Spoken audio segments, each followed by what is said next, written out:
Coming up on Tech News Weekly, it's us, not just Mikah, but I'm back. So I'm happy to be here along with Mikah. We talk first with Dan Ackerman from CNET. He gives us the lowdown on the new MacBook Air M2. He has a review, talks all about it. Then we're joined by Richard Lawler from The Verge. Netflix, you may have heard, getting ads at some point, and now we know Microsoft is the partner for those ads. Richard talks all about that. Also, how TikTok is emerging as a headache for YouTube. Yes, we saw that coming, but also Google search, apparently so. And finally, we picked apart the Uber files. And let's just say we weren't that surprised by what we read and found out. All that and more coming up next on Tech News Weekly. Podcasts you love. From people you trust. This is TWiT. This is Tech News Weekly, episode 243, recorded Thursday, July 14th, 2022. This episode of Tech News Weekly is brought to you by SecureWorks. Are you ready for inevitable cyber threats? SecureWorks detects ever-changing threats and defends against them with a combination of security analytics and human intelligence.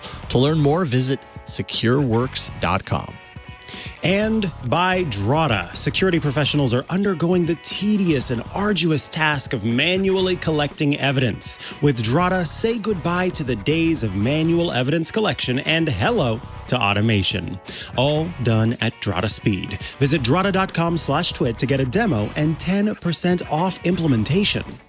And by ClickUp, the productivity platform that'll save you 1 day a week on work guaranteed. Use code TNW to get 15% off ClickUp's massive unlimited plan for a year, meaning you can start reclaiming your time for under $5 a month. Sign up today at clickup.com. Hurry, this offer ends soon. Hello and welcome to Tech News Weekly, the show where every week we talk to and about the people making and breaking the tech news. And I can actually say we this weekend finally mean it. We again. Yes, I am one of your hosts, Mikah Sargent. And I'm the other guy, Jason Howell. Thank you so much, Mikah, for doing not 1 but 2 weeks without me. I know it, and last week it was 4 interviews. I know what that's like. That's a lot of juggling, so I appreciate it. A lot of chatter, but it was a good time. But I am glad that you are back and so excited. You know that your vacay went well and all of that jazz. So welcome back. Thank Jason. you. Feels good to be back. All right, so let's get started. And Mikah will probably be talking about a topic that's close, near and dear to your heart: the MacBook Air. This is the latest MacBook Air with the M2 chip inside, and sure enough, today, apparently, reviews embargoes have lifted because a bunch of reviews hit the web. And there are a lot of improvements that have hit the MacBook Air M2 model. So we thought that Dan Ackerman from CNET could join us to talk all about those changes. In fact, Dan, you called this the biggest change to the airline since its launch. Not the airlines, of course, like planes, but the MacBook Air line. So I'm excited to hear your take. Welcome to the show, Dan. Thanks. It's good to be here. I also have a lot of thoughts about airlines. We can certainly talk about that too. Sure. Maybe we'll get to that later. But for right now, we're going to stick with Apple. Before getting into the review content itself, talk a little bit about what has made the MacBook Air so unique, this family of devices in Apple's catalog of premium laptops. It was interesting. A couple of years ago, I think it was 2018, I went back because it was the 10th anniversary of the MacBook Air. And I said, I got to remind myself where this line came from, where it started out. So I went back to the very first review of the first MacBook Air from 2008. I said, let me read this review. Who wrote this review? It turns out it was me. I had no memory of this whatsoever. That's how long I've been doing this. Yeah. And that MacBook Air, even though we all loved kind of the slim shape and the idea behind it, it was $1,800. It had one USB port on it. And if you wanted a solid state hard drive instead of a platter drive, that was an extra $1,000 on top of that. Now, like that, the MacBook Air would not be something we'd hear about today. But after a few years, they said, you know what, let's just make this a $1,000 laptop, $999, great for college students, people just starting out, creative people who just want to sit at a coffee shop and write a novel, or just you need a general knockaround computer. $1,000, you're sorted. You don't have to think about it. And that's why I think the MacBook Air has been so popular over the years and why I call it, for most generations, not every, but most, I call it the most universally useful computer you can buy. Right on. And I mean, incredibly popular. I mean, I feel like you see MacBook Airs everywhere, and that's probably because of kind of the lower price category. I kind of always like steered away personally from the MacBook Air because I'm like, oh, I want performance and everything. But now we're kind of getting into this weird territory where Apple's, putting its best chips in all of its laptops. So, the differences between them are a lot more narrowed, let's say. Tell us a little bit about the configuration that you tested specifically. Now, it's interesting because this moves from Apple's M1 chip, which was its first post-Intel chip, to the M2. And you go, oh, so M1 is the first version, M2, much better. It's actually a little more complicated than that. In the middle, they had the M1 Pro and the M1 Max and the M1 Ultra that went in different MacBook Pro and Mac Studio systems. So the M2 is actually only the second one in the lineup. It's the M1 is down here, M2, and then M1 Pro, Max, Ultra. So the naming stuff is a little confusing, as it often is. That said, M2 is a little bit faster than M1. M1 was a good deal faster than the Intel version ever replaced, and all of them are fine for everyday computer stuff. I do Photoshop stuff on M1s and M2s. I've done 4K video editing on them. Generally, unless you're going like super high-end or you're a real creative professional, then you should look at something with an M1 Pro or Max chip, which will take you into the MacBook Pro line. But I've said, going back many years, that people often, maybe not you, Jason, because you're a high-end professional, but a lot of people, literally, they buy too much computer. You don't need it. What are you, surfing the web, email? Yeah. Even Photoshop is going web-based now. And I tried out the web-based Photoshop. It's great. Yeah. No, and thank you for calling me a professional. I do appreciate it. Your colleague, Lori Grunin, compared the M2 to the previous M1 series, kind of what you're talking about. Based on what Lori spelled out in her piece, kind of comparing the performance here, I think what I'm interested here in is kind of touches on what she wrote and also what you're talking about here, which is that, in the past, I feel like the MacBook Air hasn't been maybe the right choice for someone who's even doing basic kind of media editing and stuff like that. Like, yeah, it could work, but you'd really be better served kind of bumping up. But now with these new chips and the performance increases that we're seeing in the M1 and the M2 chips, and specifically here, obviously the M2, like, do you think this is a solution for like your basic YouTuber or something like that? And these numbers you're seeing are all based on the labs testing we're doing at the CNET labs, because we still do all our own benchmarking, super important to us. And yeah, what we've established is if you're looking at 13-inch laptops, the MacBook Air and the MacBook Pro, the 13-inch Pro, the difference delta between them in terms of performance is very, very small. They actually both use the M2 chip now. And if you're going beyond a certain number of streams of, 4K or 8K video, sure, then you want to trade up. And the delta between the M2 and the M1, even Pro, the next step up, is pretty big. But so is the price difference. For $1,200, you can do really well with this, and I would be very happy doing YouTube, doing basic video editing, doing even high-end photo editing. And another thing that you get now that kind of held the Air back before is you get the 500 nit, the brighter screen that the Pros have had. So now you have a better screen as well, and this one is even a little bit bigger. It's one of those little secret upgrades. It's not 13.3 inches, it's 13.6. It's not the biggest difference in the world, but to people like you and me who maybe have to turn the Google Docs up to 125% these days, every little bit helps. Hey, what are you saying? I'm getting older? That's true. I am getting I'm saying this is my, I think I'm at the trifocals now. That's what I'm saying. All right. Otherwise, the design language has kind of changed. This is no longer wedge. Is that right?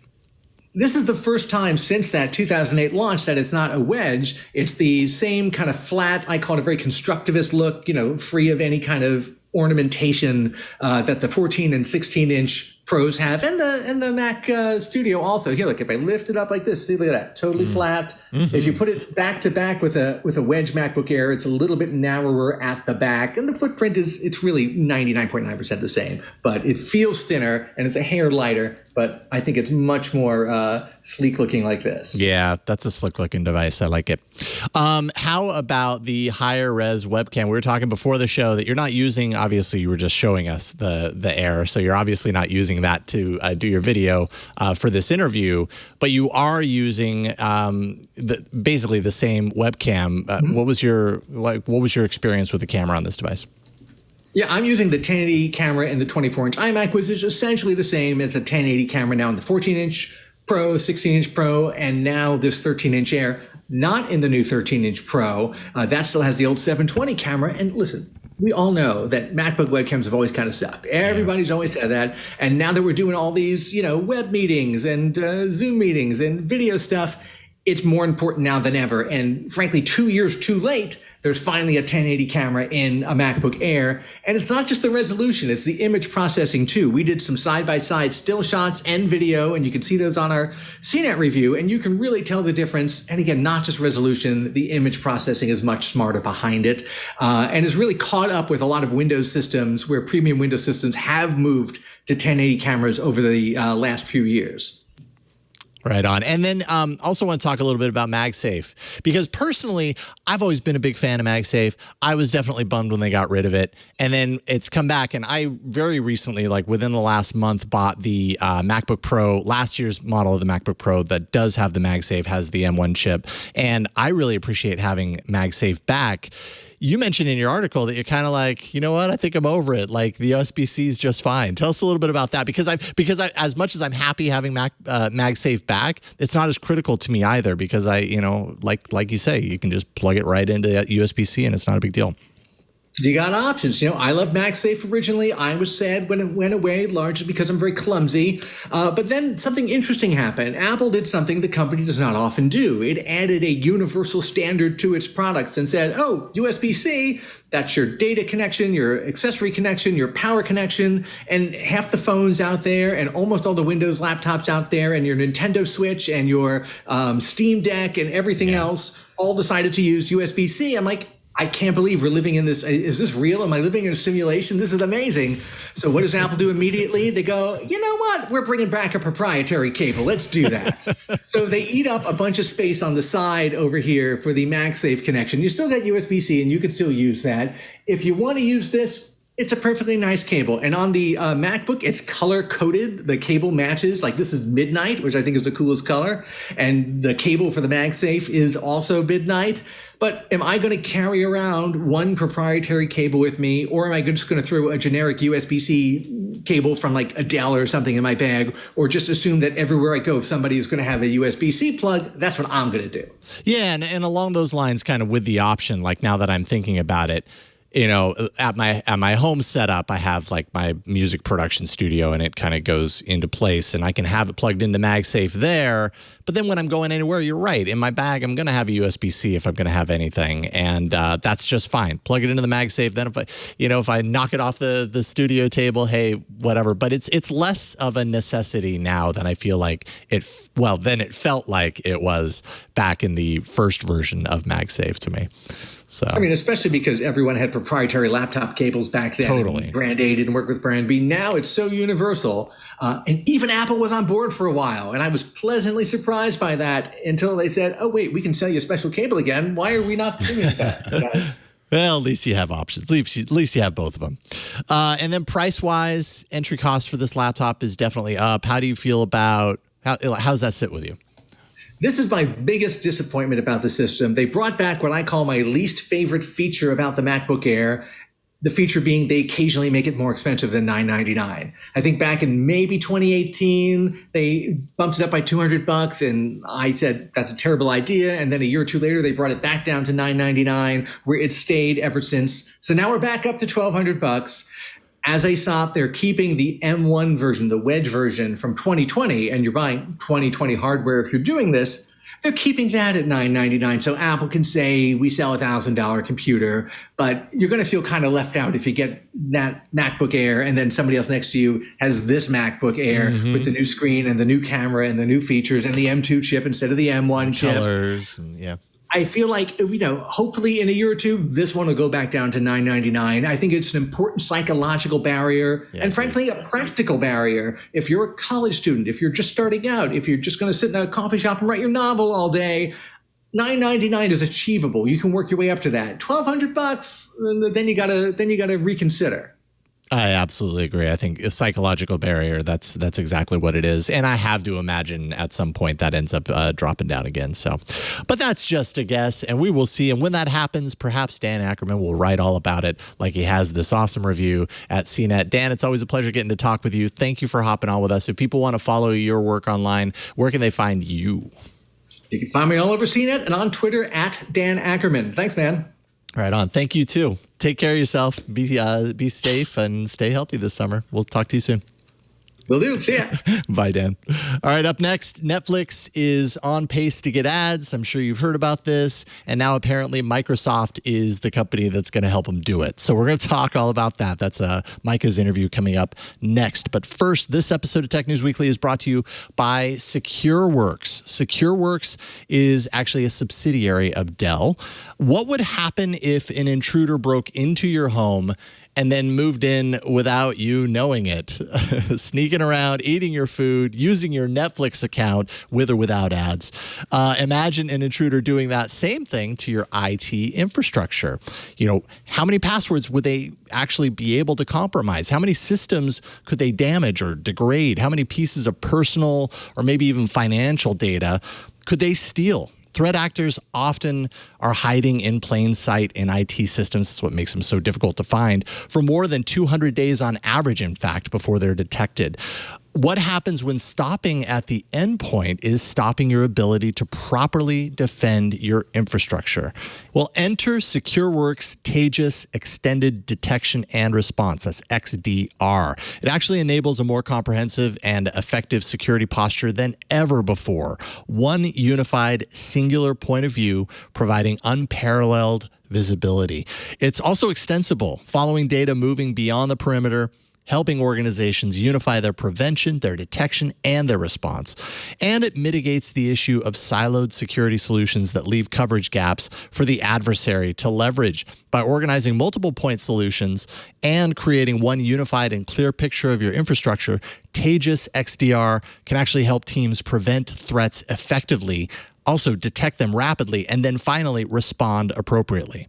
SecureWorks meets customers where they are with managed XDR. You're going to get a SaaS solution that can leverage the SecureWorks experts 24/7, 365.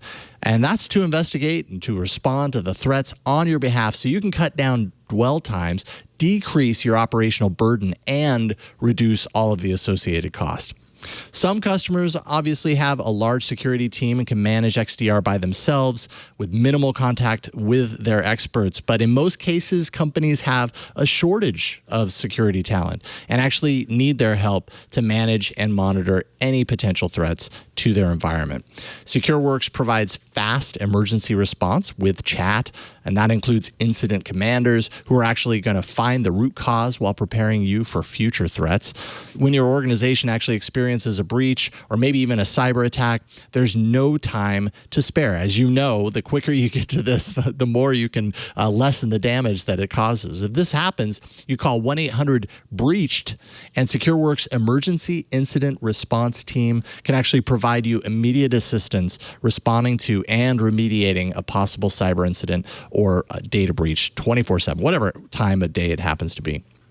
SecureWorks offers a purpose-built XDR solution that's designed to answer today's evolving security challenges. It's optimized by machine learning and deep detection capabilities, but also refined through human intelligence and insights earned over decades of experience. All that experience working in your favor.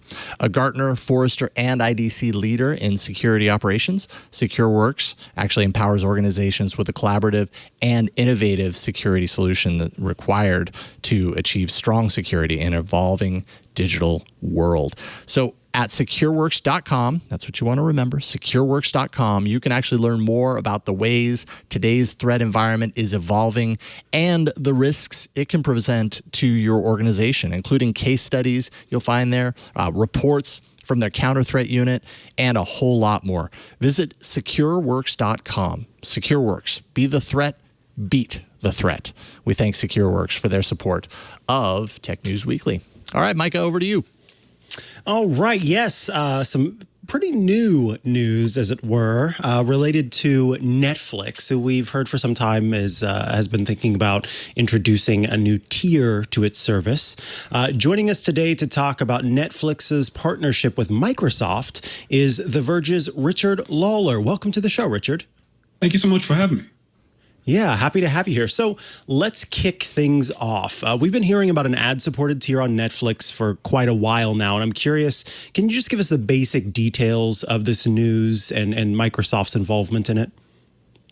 Certainly. I think where we can start is really kind of the rough start to the year that Netflix has been having. Like many companies, as the pandemic has progressed and people were at home, Netflix's growth accelerated sharply, well beyond their previous predictions as more people subscribed. And they kind of had a spike.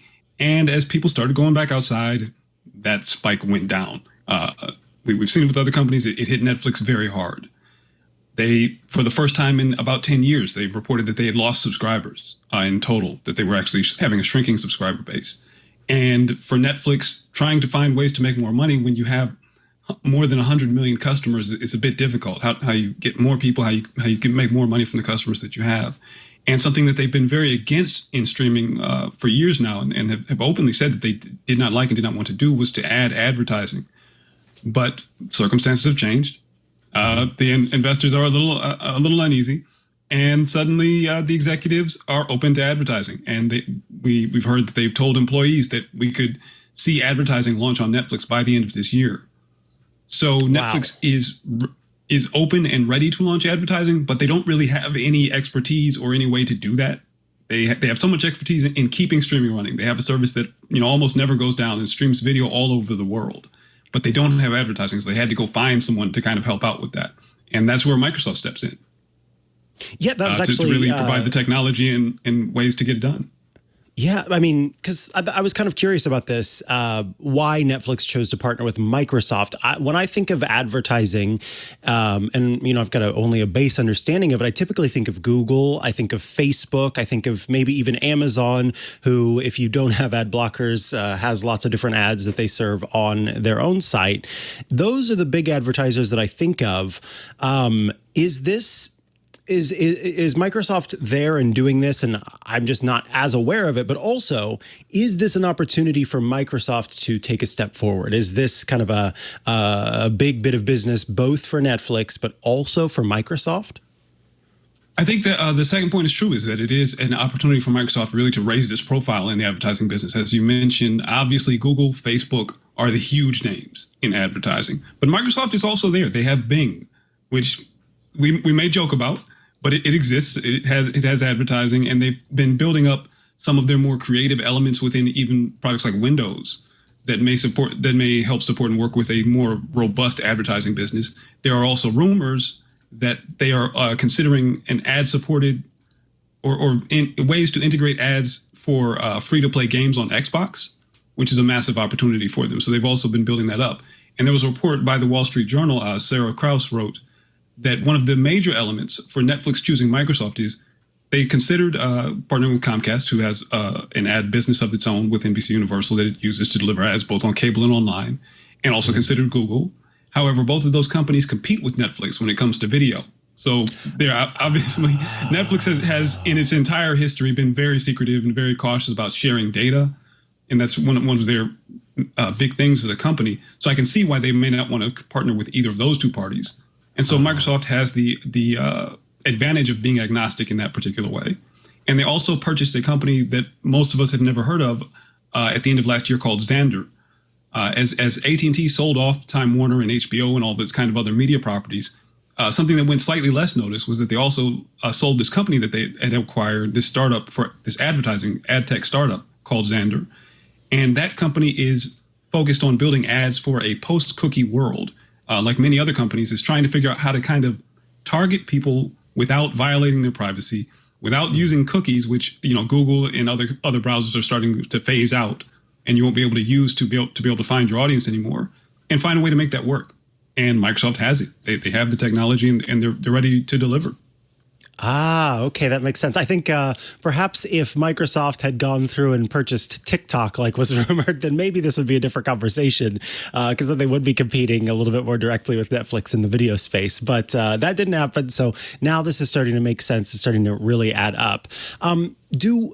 This, of course, I know is kind of in the rumor space. The press releases don't directly talk about this, but do you have any details? Do we know any details? Do we know any rumors about pricing for the ad-supported tier? Because I think some people might think of the Spotify model where you can stream Spotify music for free and ads occasionally play on the platform. This is not going to be that as far as we know, right? You're not going to be able to just turn on the Netflix channel and it just streams through for free without without having to pay anything as long as you have the ads going. This will be maybe a sort of subsidized model like other streaming video services. That's what it sounds like. It sounds more like Netflix is preparing to go the subsidized model where you get a slightly lower price in exchange for seeing some amount of ads. Exactly what those prices will be, we haven't heard a bunch of reliable information yet. That same Wall Street Journal report suggested that one of the plans that they're considering, and Netflix is kind of moving very quickly with all of this, so I'm sure things are flexible at the moment. But one thing that they may be considering is to have lower priced versions of each of the 3 tiers that they offer. They have like standard def, high def, and an option with 4K and multiple streams at different price points, and to have cheaper versions of each of those if you agree to see some advertising. Also, something that we've seen Netflix do over the last couple of years is to occasionally have some free content available. They've occasionally done sort of like free weekends or had like mini sites with certain Netflix originals to try and attract people. And if Netflix becomes a more traditional TV video provider, I wouldn't be surprised to see them do more of that. It's not something they've done so far, but they will be less unique if they're in a space where they have advertisements and they really need to increase eyeballs on that. Mm-hmm. Now, in the announcement, Netflix said Microsoft will be its, quote, global advertising technology and sales partner, unquote. And I'm curious about kind of, does that mean that Microsoft is basically, and you touched on this a little bit earlier, Microsoft is coming in and kind of handling all of it. They're the ones that are going to go out and find the advertisers who are going to advertise on the platform. They're the ones who are going to sort of connect their technology. It sounds like Netflix is kind of just buying it's like the equivalent of hiring someone to come in and fix your house. You know, you don't do anything with them. They just come in. You say, oh, I want to have this done. They come in, they put in the pool and handle all of the concrete pouring and all of that stuff. Is that kind of what's going on here? Netflix is like, look, that's not our thing. You do that part. We just want to have the money that gets subsidized so that we can offer these subscriptions. That's really what it sounds like. That Netflix is focusing on what they do well, or what they feel like they do well, which is to create this content, to create the service, and to deliver it. And that the advertising that is kind of outside their area, and at least at the start, that they'll be able to let someone else do that. We've seen this; they've kind of moved into other industries as Netflix has started to produce its own shows. If you go back to when they first rolled out streaming apps, they did a lot of relying on other people. And I'm not surprised to see them kind of follow that same strategy in this space. Mm-hmm. And then I was curious, there was a brief mention of privacy in Microsoft's announcement. And you did touch on this a little bit as well, where we are getting to a post-cookie world. Does that mean that we won't see, I'm watching, I don't know, the Stranger Things season 7 that we're, eventually on. And during it, then it shows me an ad for my favorite trail mix that I get at the local grocery store that I use Instacart to order from. So they've got that information. It sounds like it's not going to be that targeted.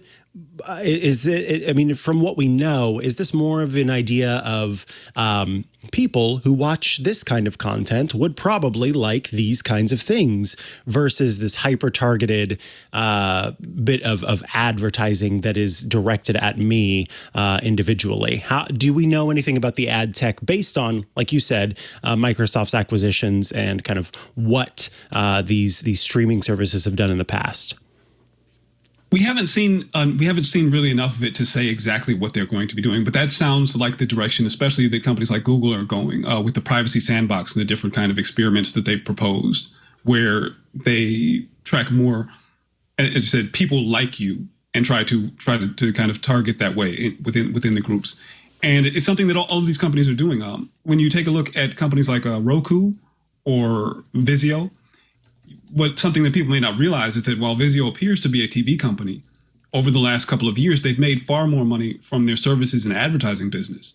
Roku is also like that, where that's really where they make their money is by selling this information, is by categorizing this information and then selling ads against it.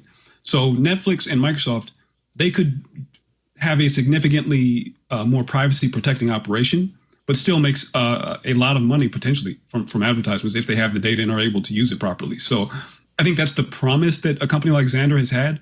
But one of the reasons why you haven't heard of them is because it's been more of a promise. We haven't exactly seen it all in operation yet. Right. And then last but not least, I'm curious, outside of an ad-supported tier, obviously Netflix is trying to do what it can to increase subscription, increase daily active users, and make sure that its platform continues to be viable as its investors see it. What is Netflix doing outside of this? What are the rumors of other ways that Netflix is looking at trying to sort of increase its business outside of an ad-supported tier? Well, Netflix is in an area, and the environment in streaming video has changed from when it first launched and kind of had the entire segment to itself. There was no one else doing subscription streaming. Now the studios that make the content that Netflix used to buy from them all have subscription streaming services of their own. So getting the content that people want to watch is harder. It's more expensive. They have to pay to produce it in many cases. Two things that they've tried to implement just recently are video games. Is something that Netflix is getting big into. They haven't started charging more for it. And right now they kind of just have mobile games on iOS and Android for people to play built in with their Netflix subscription. But it is something that they've invested significantly in. They've acquired some studios, and they're creeping into that. And I do wonder how that will make them a competitor for Microsoft, where they have Xbox, they have xCloud, they have cloud gaming streaming, so they may bump heads a bit there. But it's still so early that those things aren't really the same. But that is something that they are looking at to expand their offerings. And also something that executives called out specifically when the subscriber drop came out is password sharing, and how Netflix will handle that and what they will do. They have tested a few approaches in other countries, not in the US yet, where they prompt people who they believe are sharing their passwords and kind of try to poke them to sign up for an extra fee to get more simultaneous streams, for example, on their account. And how successful that is, if they're able to do that without upsetting customers and losing even more subscribers, or to be able to kind of get more money out of the subscribers they have and convince people who maybe right now are using their cousin or old ex's account to get an account of their own.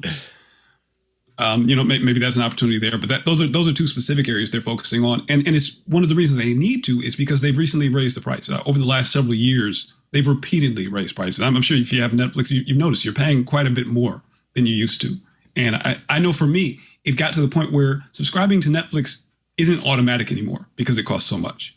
Mm-hmm. And that's kind of a struggle that they're facing. I'm right there with you on that.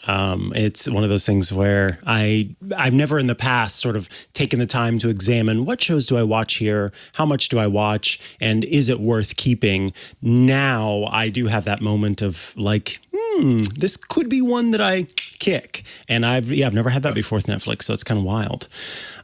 Richard, I want to thank you so much for joining us today to talk about this. Of course, folks can head over to The Verge to check out your work, but if they'd like to follow you online, is there a place they can go to do that? On Twitter, @RJCC is where you can follow me for kind of tech news, mediocre Apex Legends clips. I do all things. Awesome. Thank you so much for joining us today. We appreciate it. Thank you for having me. Alrighty, folks, up next, YouTube loses ground to another social video platform. But first, this episode of Tech News Weekly is brought to you by Drata. Is your organization finding it difficult to achieve continuous compliance as it quickly grows and scales? Not a surprise. I mean, you're getting bigger and you are doing all the things. And so maybe you're struggling to make sure that those compliance needs are met. Is manual evidence collection slowing your team down?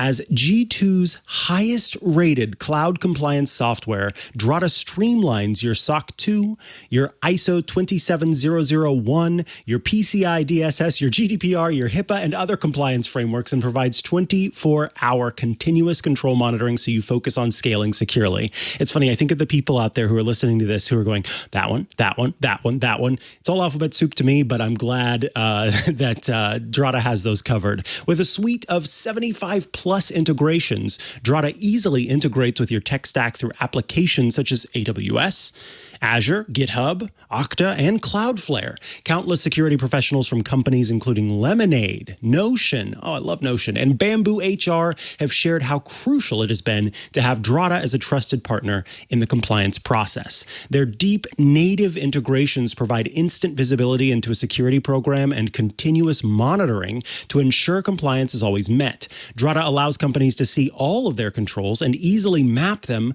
to compliance frameworks to gain immediate insight into framework overlap. Companies can start building a solid security posture from day one with Drata, achieve and maintain compliance as your business scales, and expand their security assurance efforts using the Drata platform. Drata's automated dynamic policy templates support companies new to compliance and help alleviate hours of manual labor. Their integrated security awareness training program and automated reminders ensure smooth employee onboarding, and they are the only player in the industry to build on a private database architecture from day one, meaning your data can never be accessed by anyone outside your organization. All customers receive a team of compliance experts. This is super cool, including a designated customer success manager. In addition, they've got a team of former auditors who have conducted 500 plus audits and are available for support and counsel. Your success is their success. With a consistent meeting cadence, they keep you on track and ensure that there are no surprises, no barriers. Plus, your periodic calls ensure you are set up for success when your audits begin. Drata is personally backed by SVCI, a syndicate of CISO angel investors from some of the world's most influential companies. Say goodbye to manual evidence collection and hello to automated compliance by visiting drata.com/twit. That's DRATA.com/twit. Bringing automation to compliance at Drata speed. Thank you, Drata, for sponsoring this week's episode of Tech News Weekly. It's time for Jason Howell's Story of the Week. All right, let's do it. So time marches on, as we know, in the world of technology. And one thing that we're seeing, we've seen before, but I feel like we've seen this especially with Facebook in the last couple of years, let's say, and maybe even in the last year, is that as much as we think things are going to stay the same, things shift dramatically at certain times. And so these players like Facebook, for example, end up, like, I feel like the conversation around Facebook has changed a lot in the past year or two. There have been a lot of reasons why that's happened, but Facebook used to be this, billions of users platform that no one will ever beat, right? And sure, they still have an insane amount of users, but like the younger users aren't really going to Facebook anymore. And so that's changing the balance and the landscape of, who's kind of the up and coming, who's the potential next Facebook, that sort of thing. Well, and then you've got Google, right? And Google has been at the top of the heap in search and so many other things. They're a constant in what they do in technology. But now we're hearing a lot about TikTok, right? And when I think of TikTok, I think of like this I think of a video platform, maybe with little videos on it because they're shorter videos, but I think of it as just a video platform. And it turns out that the younger generations are actually thinking of TikTok as something more. And I've got a couple of stories that kind of allude to this, and I just thought it was kind of interesting, so we can kind of summarize these here real quick. So first of all, TechCrunch helped conduct a study of 400,000 families with, I think it's called Q Studio software. It's basically software running on the devices for parental monitoring, how some of its younger users are actually using their devices, what they're using, how long they're using it, that sort of stuff. They tracked real-world usage, so this is not estimates. This is actually tracking how it was used ongoing. So that's 400,000 families, quite a big sample set. And the data seems to show that Gen Z and Gen Alpha, by the way, is all kids born after 2010. So think of like the COVID, the pandemic generation, essentially, are turning even more away from YouTube, which has just been so dominant when it comes to online video, and toward TikTok. During the pandemic, that data actually showed TikTok at 75 minutes per day, right? TikTok was ahead of YouTube, 75 minutes per day on average compared to YouTube's 64 minutes. But now, in the past year, in this update to this report, TikTok has now jumped up to 91 minutes on average. YouTube saw 56 minutes. So YouTube declining, TikTok soaring. Tip-top. Is that what all the kids are using these days? Tip-top? Since 2019, YouTube has actually declined. TikTok is growing, and not just by a little as far as that's concerned. And that's just in the US. When you take a look at the UK, the numbers are even more. TikTok at 102 minutes per day compared to 53 minutes on YouTube on average. And even in light of YouTube Shorts, which, as you know, YouTube Shorts was really created to compete directly with TikTok, kids, still prefer the TikTok product as far as that's concerned. And TikTok, we also know that TikTok has increased their video length to 10 minutes. That just happened this year, right? It started out as being this short video platform. Now it's broadened out to 10 minutes. I have to imagine that average watch time will continue to increase as it has from 2020 to 2021 with that change. You've got 11 to 17 seconds on average in 2020. In 2021, 21 to 34 seconds. And as those video lengths increase, as people get more used to seeing longer form video on TikTok, and especially the younger generations who are really investing themselves in the TikTok platform over YouTube, I think more and more TikTok becomes a replacement for those YouTube habits. And so that's just one of the reports. Before I get into the other one, I don't know, I want to check in with you, Mikah. Do you have any thoughts on that? Where are you at? So I will say I'm a weirdo because I can't represent in many cases my generation because a lot of the folks in my generation are very into YouTube.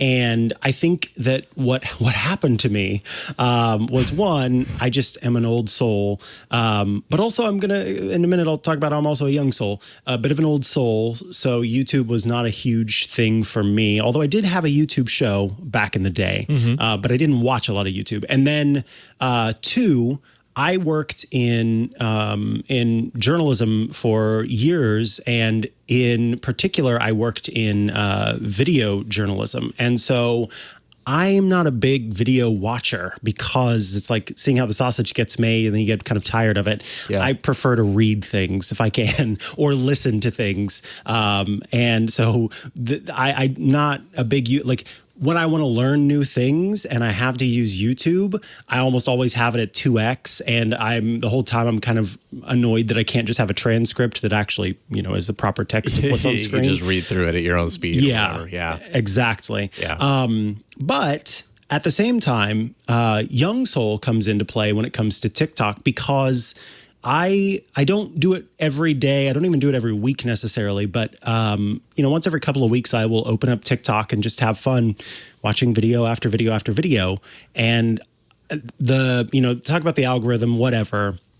But I love my TikTok stream is like adorable dogs doing things, birds dancing to music, which is hilarious to me. Occasionally a recipe comes up, beautiful singers singing beautifully, and funny moments that are like it is my humor and my comedy. I don't ever see videos of like kids falling down or adults wiping out. None of that stuff is funny to me. It's like the comedy that's there is the comedy that I like, and so there's something to be said for that. And anecdotally, just the other day, I had a friend mention on YouTube that their algorithm got messed up somehow because they started seeing videos of like people who own lizards, like shedding those lizards. They were, going in and that's for people who like lizards. That's probably an enjoyable thing to watch. Right. Or for people who were really into that. But for her, she's like,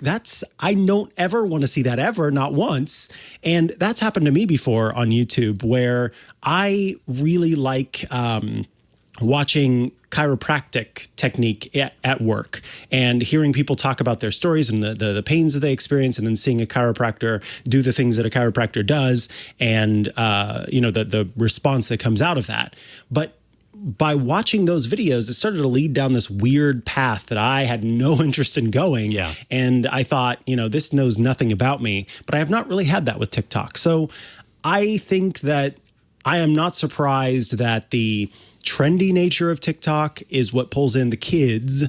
But then also what seems to be a better job of recommending videos that a person actually wants to see. No question. Helps.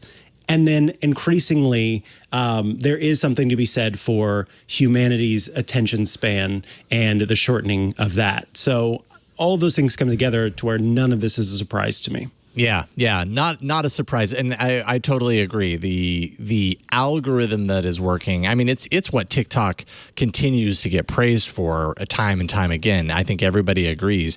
There is something about what TikTok is doing in truly knowing what you as a user, after a short amount of time of using it, actually want to see going forward. They nail it, and YouTube has many times not nailed it, and sometimes felt very random. And I don't feel that randomness when I use TikTok, so I totally get it. So it's almost like TikTok understands you as a user more, and the younger generation users who are using TikTok potentially become more used to the platform getting it right.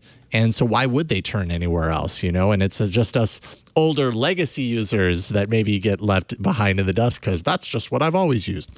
So anyway, so that's the first story. The second story, also on TechCrunch, has to do not with video, but with search.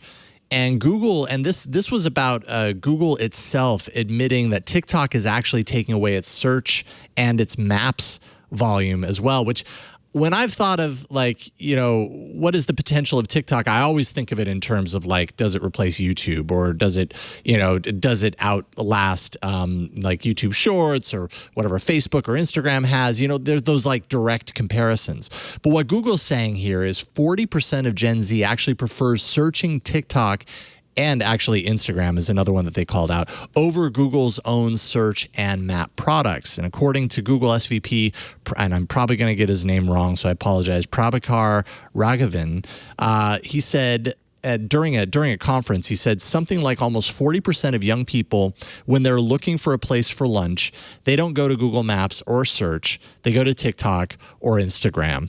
And, Google, of course, in light of this, is attempting to make changes to make its search product more appealing to younger users, because that's what they do when things like this happen. They're like, oh, we've got to get the kids. How do we change our search products to appeal to the kids?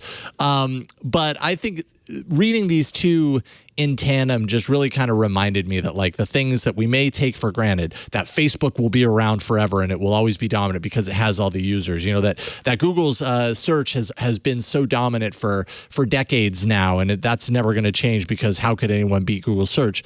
I think it just goes to show the power of a younger generation coming in, making discoveries on their own. And we tend to think, or, kind of the tech press and people who are fans of technology tend to think at times that these things are immovable.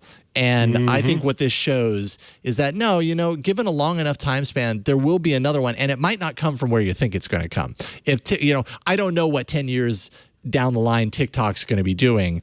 But, 10 years ago, I wasn't entirely certain that Facebook was going to be getting into the metaverse and VR and everything like that either. So it's just interesting to me to see how these things start and then what they evolve into, and to think about a world, 10 years from now where, is TikTok the next search engine? I don't know, but it could be. As ridiculous as that might seem right now, it very well could be, depending on how these younger generations are invested and all in on them.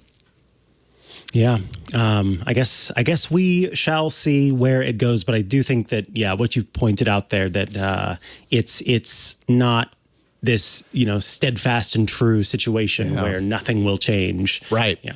Yeah. If there's one thing that's that stays the same, is the fact that change is constant. So whatever that quote is. Yeah. However that quote goes. That's basically it's that. Probably on a TikTok somewhere. Yes. Fellow kids. All right.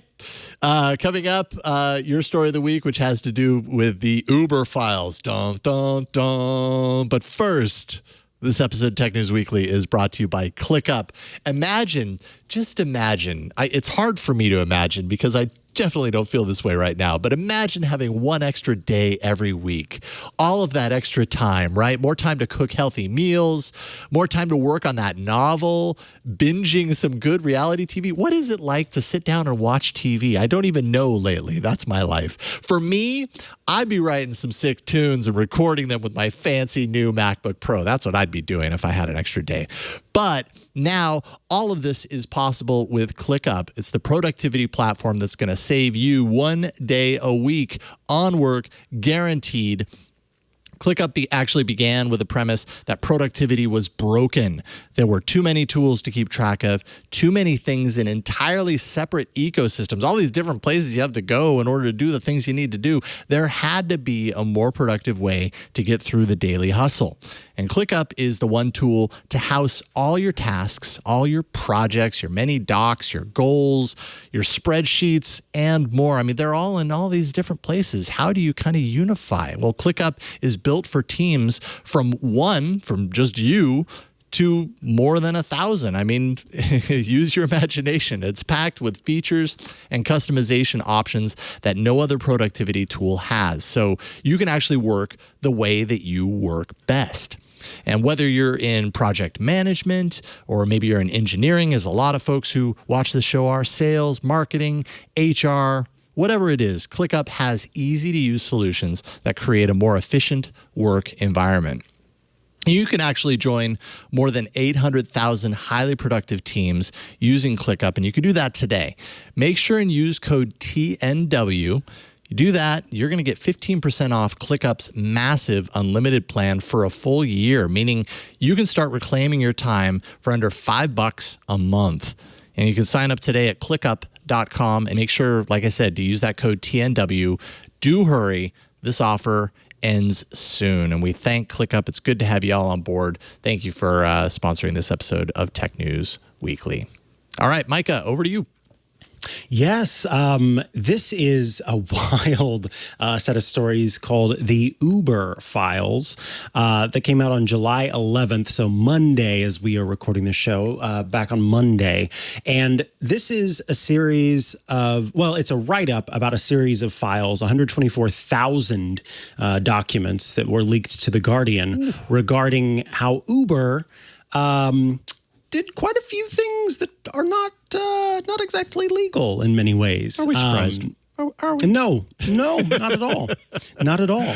So again, more than 124,000 documents, and these files reveal that there were attempts by Uber to lobby Joe Biden, Olaf Scholz, and George Osborne.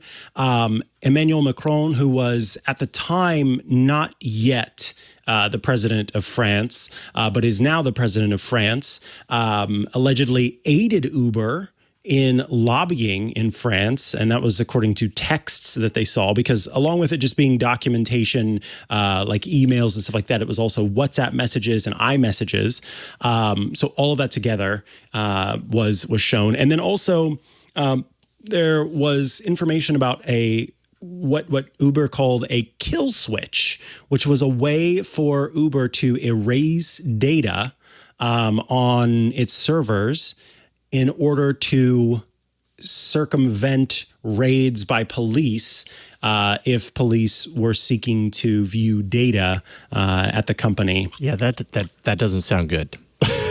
Yeah, right no, a kill switch. Not a good. Look, I'm all about data privacy protection in terms of if a police officer or a body of law comes and they want like information on one particular individual or that kind of thing is a whole different ball game versus if the company itself is accused of doing something and they are then erasing all of the data to make sure that it can't be proven that they're doing something. That's a different kind of thing. Yeah, that is.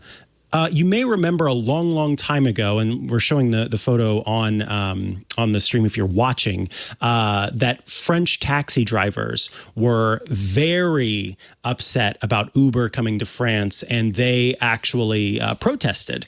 And the protests got a little violent. There was a lot going on, and was one situation where. Let me find it now. Now I've lost it. Here we go. So at the time, Kalanick, I think Travis Kalanick, who was the CEO and the founder of Uber. They said different executives said, hey, look, it's really not a good idea to encourage Uber drivers to go to France, or if they are in France already, to protest as part of this, because it puts them at risk. Things could get violent, and it's not a good idea because the taxi industry is very angry right now. So maybe don't do this. And Kalanick responded, quote, I think it's worth it. And then here's the other quote, violence guarantees success, is what Kalanick said. So this is interesting too. Kalanick's spokesperson responded and said, Kalanick never suggested that Uber should take advantage of violence at the expense of driver safety, and any suggestion he was involved in such activity would be completely false. So somehow trying to say that the evidence to the contrary is not real is what the spokesperson is saying. It goes on. I mean, this is a huge trove of data and a huge article kind of detailing what they discovered. And in fact, The Guardian worked with several other groups as part of the International Consortium of Investigative Journalists. And so the ICIJ was at the root of this. That's how they shared data with other media outlets, 40 other media outlets and 180 journalists at Le Monde, Washington Post, the BBC, and more. And those outlets are also going to be publishing pieces related to the Uber files after they've, climbed through all of this data and figured different things out. At one point, Kalanick was set to meet with President Biden, who at the time was Vice President Joe Biden. And I guess he was waiting for Biden, who was late due to other things. And Travis Kalanick texted, I'm at the Intercontinental waiting for Biden, ... who is late. I've had my people let him know that every minute late he is one less minute he will have with me. So the guy definitely, valued his time. We'll just say that, but was working to try and get Biden on board. And one other quote from this, according to The Guardian, after meeting Kalanick, Biden appears to have amended his prepared speech at Davos to refer to a CEO whose company would give millions of workers, quote, freedom to work as many hours as they wish, manage their own lives as they wish. So an interesting situation there where it seems like whatever conversation did happen resulted in mention of Uber in passing at this speech that Biden was giving. One or a couple of other things. Uber executives appeared to be very aware of the fact that a lot of what they were doing was not legal, was not sort of following the law. You may remember that when Uber was first kind of getting started and started to take off, they were trying to get into other countries as quickly as they possibly could. And in getting into other countries, it often resulted in kind of, what is that called? it's seek forgiveness later, act and then seek forgiveness later. Yeah, that whole idea. Ask for forgiveness, not permission. Yes, exactly. Yeah. And I got that one right today, at least. Yeah, ding, ding, ding, ding, ding. So that appears to be the situation. And the executives who, perhaps in years past have sort of pretended like, oh, we didn't know that this, seem to be on board because many of them, one executive joked that the group had become pirates, and another one said used an expletive to say, we're just bleeping illegal, just straight up said, we are just illegal. And so there were lots of jokes amongst the executives about how they weren't really following the laws, regulations, et cetera, and that, they continue to move fast regardless of that. One of the most, I think, interesting aspects of this is that the person who appears to be the leaker of this person has come forward and said, I am the leaker. It's just not clear to me if that has been confirmed, but The Guardian, didn't make any hedging on it when they said so. Uber's former chief lobbyist in Europe. So this is Mark McGann, who was the lobbyist for Europe, for the Middle East and for Africa. And McGann came forward and said, I'm the one who leaked the data, and said, quote, it is my duty to speak up and help governments and parliamentarians right some fundamental wrongs. Morally, I had no choice in the matter. So 2013 to 2017, 83,000 emails, some iMessages and WhatsApp messages, and lots of, as they say, unvarnished conversations. Uber, for its part, in response to the Uber files, said, quote, we have not and will not make excuses for past behavior that is clearly not in line with our present values. Instead, we ask the public to judge us by what we've done over the last 5 years and what we will do in the years to come.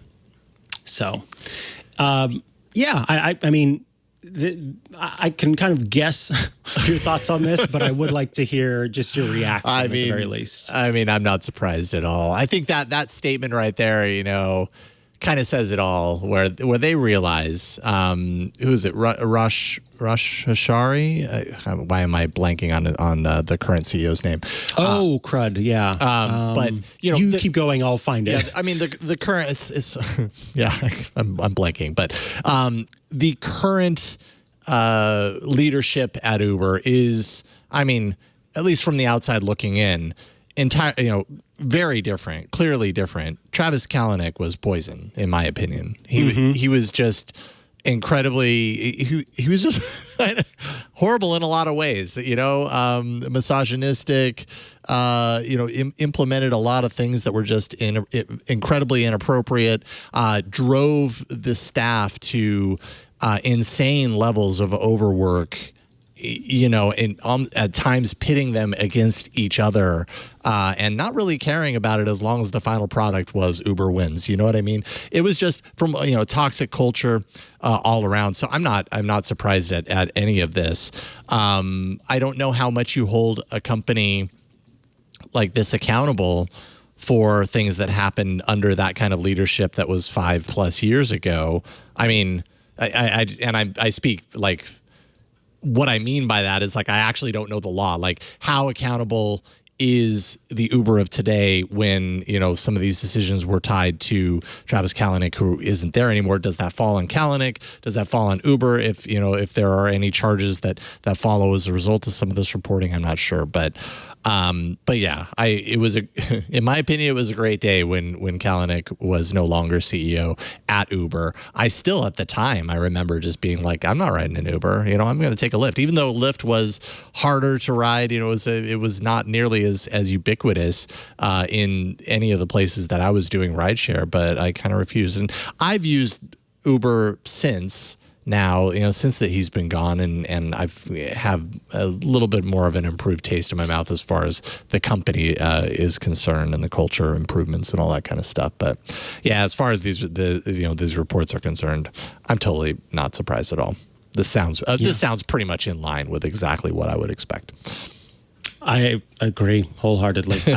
None of this is shocking to me. The only thing that's shocking is the detail, and that's why it's well worth. Sure. We'll include a link, of course. It's well worth heading to the Guardian's piece. It's kind of hard to find if you just type in Uber Files, The Guardian, because they've got like a page that has all of the breakout articles. So I've got the direct link to the original reporting that then has links out to other things, and that way you can see what it's all about. Just because it's kind of wild what is available in there, and I do wonder how this moves forward in terms of what the company what can be done for something that's already been done. Totally. We shall see on another episode, because at this point we've reached the end of this episode. So we'll get back to you on that. But Tech News Weekly publishes every Thursday at twit.tv/TNW. You can go to that show page and subscribe in the many ways, the many different feeds, and YouTube link. We don't have a TikTok live link yet. Does TikTok even have a live component? I don't know that it does. I think it does. I think it does. Live streaming. Yeah. Twitch. Yeah, because I'm thinking about some of the crafters will occasionally be live, and they're like throwing pots and stuff. So. Yeah. Well, I don't believe that TWiT is there yet, but hey, you never know. Not in live streaming. maybe I'll have to set up a stream next time. Yeah. That just plays on TikTok. But twit.tv/TNW for everything we do have. Check it out there. And if you'd like to get all of our shows ad-free, well, we've got a way for you to do that. You can check out Club Twit for $7 a month or $84 a year. You can join Club Twit. What does that get you? Well, it gets you every single show ad-free, which is super awesome. But it also gets you access to the Twit Plus bonus feed that has extra content you won't find anywhere else. That is behind the scenes, before the show, after the show, and some special bits that get added there, as well as access to the members-only Discord server. That's the place where you can go to chat with your fellow Club Twit members, and also those of us here at Twit. All of that available, twit.tv/clubtwit for $7 a month, and access to shows that are exclusive to Club Twit, including my new show, which the second episode publishes today, Hands on Mac. So if you want to check that out, well, join the club. I should also mention that there is another way for you to get that show. You can go to twit.tv/clubtwit, the same place that you go, for $7 a month, and you can get the Hands on Mac only plan for $2.99 a month. You'll get access to my show without any of the extra stuff. You don't have to worry about it. It's just the Hands on Mac single show plan. That and this show are available as well as part of the Apple Podcast subscription for $2.99 a month. You'll get the audio feed completely ad-free. You just head into Apple Podcasts, you type in Tech News Weekly, and you can tap to subscribe on the audio feed for $2.99 with 0 ads. So Hands on Mac. Love it. And Tech News Weekly, no ads, and all of the other good stuff as part of Club Twit. If you want to follow me online, I'm at Mikah Sargent on many a social media network, or you can head to chihuahua.coffee. That's CHIHUA.coffee, where I've got links to the places I'm most active online. Later today, if you're a Club Twit member or a subscriber, you can check out Hands on Mac. Saturday, I will be hosting Leo Laporte's The Tech Guy on my own. So this will be my first time doing the radio show on my own. Tune in on Saturday, starting at 11 a.m. Super excited, looking forward to that. And then on Tuesdays, iOS Today, which I record with my co-host Rosemary Orchard, where we talk all things iOS, tvOS, HomePodOS, etc., etc. And then, Jason, you and I are going to be on a lot of shows next week. Tell us about those and your shows. Well, that's true. I'm happy you mentioned that, because I almost forgot to mention it here. But Leo and Lisa will be away on the Twit cruise, which means that Mikah and I will be filling in for him while he's gone. I'm going to be doing This Week in Google. I'm going to be doing Security Now. You're going to be doing MacBreak Weekly, right? Any other shows that you're dropping in on? MacBreak Weekly and then Windows Weekly. And then Tech Guy, of course. I don't know if you already might have mentioned Windows Weekly. No. I might have missed that. That one as well. So yeah, you're going to see a lot of us next week. And then, of course, I also do All About Android, twit.tv/AAA every Tuesday. So you will get your fix of us next week. Be sure and check that out. I'm at Jason Howell on Twitter. If you want to find me on the socials, you can find me there. Thanks to John Ashley for helping out here in the studio each and every week and for his ever-evolving role on the show. Really appreciate everything that you do. Also, thanks to Burke for getting us set up and moving over TVs in the studio when I needed it a little bit earlier. And thanks to you for watching and listening. We will see you all next time on Tech News Weekly. Bye, everybody. Goodbye. Did you spend a lot of money on your brand new smartphone and then you look at the pictures on Facebook and Instagram and you're like, what in the world happened to that photo? Yes, you have. I know. It happens to all of us. Well, you need to check out my show, Hands On Photography, where I'm going to walk you through simple tips and tricks that are going to help make you get the most out of your smartphone camera or your DSLR or mirrorless, whatever you have. And those shots are going to look so much better. I promise you. So make sure you're tuning in to twit.tv/hop for Hands On Photography to find out more.